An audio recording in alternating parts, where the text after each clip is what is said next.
freedom of our country. Gergely Pongratz, a farmer, had rushed to Budapest and within hours was leading a group of freedom fighters. Russian infantry came behind the tanks.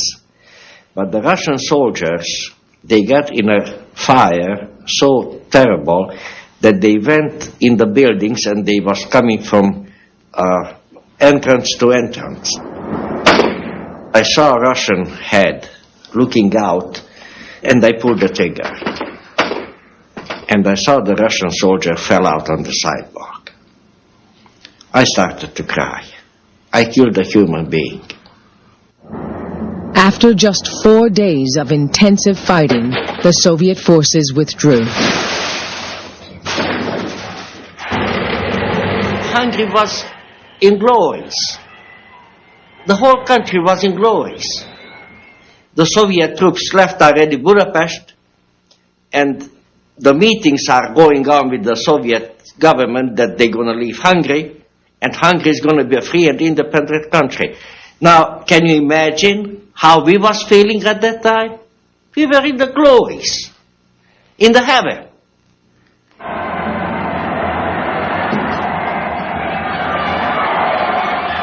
In celebration, crowds ransacked party buildings, burning Soviet propaganda and the works of Marx and Lenin. Hungarians gathered around foreign embassies, calling for recognition of their new government. But though Western countries had long talked of freeing the enslaved peoples, they took no action. This is Hungary calling. This is Hungary calling. The last remaining station. Early this morning, the Soviet troops launched a general attack on Hungary. We are requesting you to send us immediate aid. The West did nothing, in brutal acknowledgement that Hungary was part of the Soviet sphere of influence and had been since 1945. Будапешт. Сейчас вы увидите, что происходило в столице Венгрии, как в проклятые времена Гитлера. Улицы Будапешта были озарены зловещим огнем костров. Сжигались творения свободолюбивых писателей и великих мыслителей. Недаром один из участников путча сказал корреспонденту Daily News: «Сильная, большая Америка толкнула нас на это».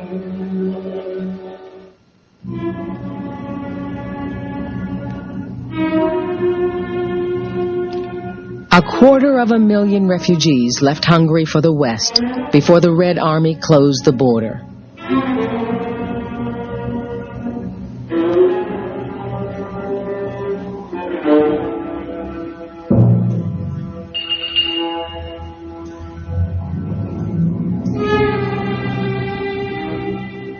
I went with my mother and my 12-year-old sister. And we crossed the border, we went about 15, 20 yards. And my mother turned around. She went a few yards back under the flag, the Hungarian flag. And in a handkerchief, she put dirt.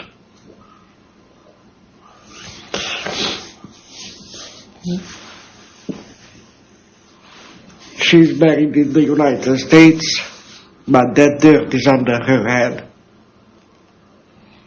Hungarian dirt, Hungarian land.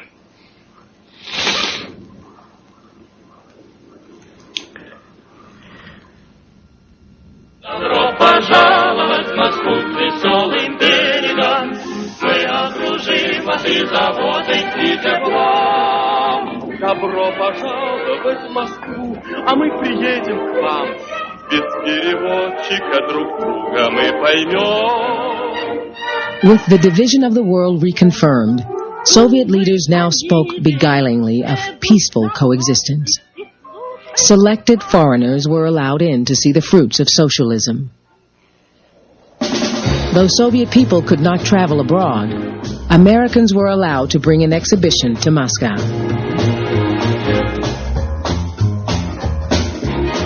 It was a revelation for the jazz musician Alexei Kozlov. It was very difficult to get in. Thousands of people waited in line endlessly. The Communist Party lost its hold over so many people by raising the Iron Curtain even for a month. It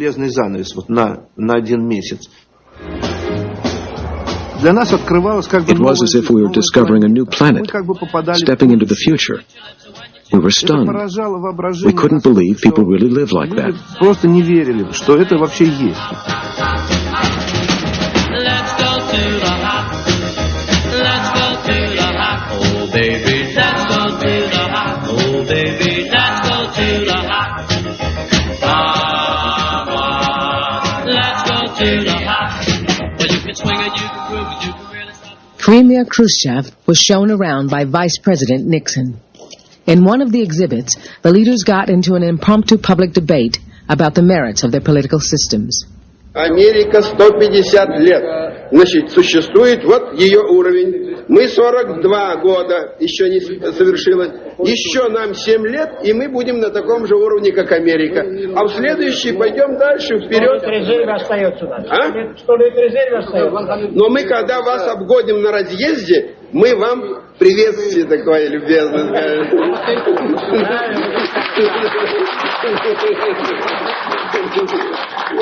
Потом, если хотите, мы можем остановиться и сказать, пожалуйста, за нами, пожалуйста.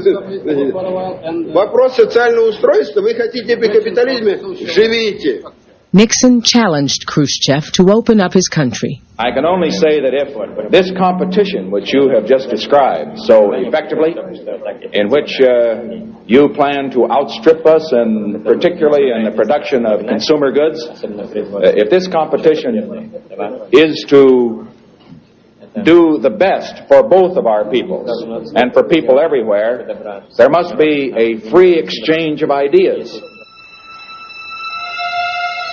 Exchanging ideas was difficult, while Soviets kept their borders with the West heavily guarded and mined.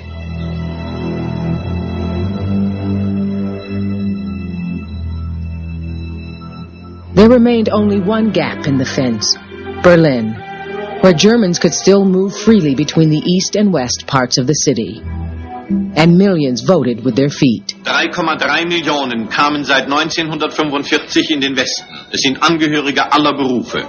Doch seit einiger Zeit flüchten im Zuge der verstärkten Kollektivierung der Landwirtschaft immer mehr Bauern.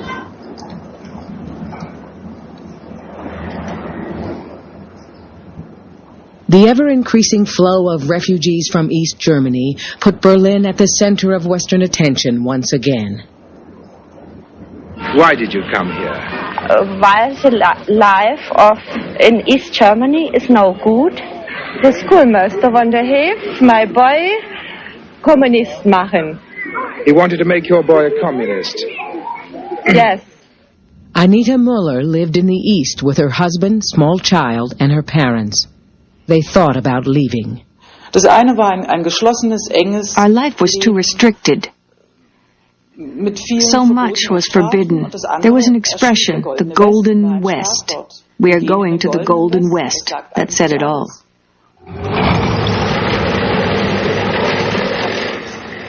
In the summer of 1961, the East German authorities acted. They closed the border. They said it was to defend themselves against the West.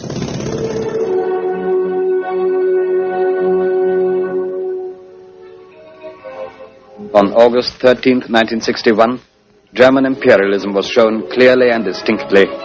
Here you cannot pass. Here are the frontiers of your power. Here is the German Democratic Republic.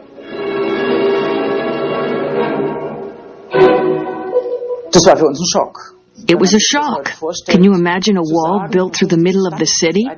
We thought, we can't get out. It's all over. Now we really are locked in. East Berliners who have apartments facing the border take the long chance when they get orders to leave their homes for the interior. While an East German guard attempts to yank her back to prison, West Berliners pull her to a fire net and freedom. Thousands tried to escape in the first weeks.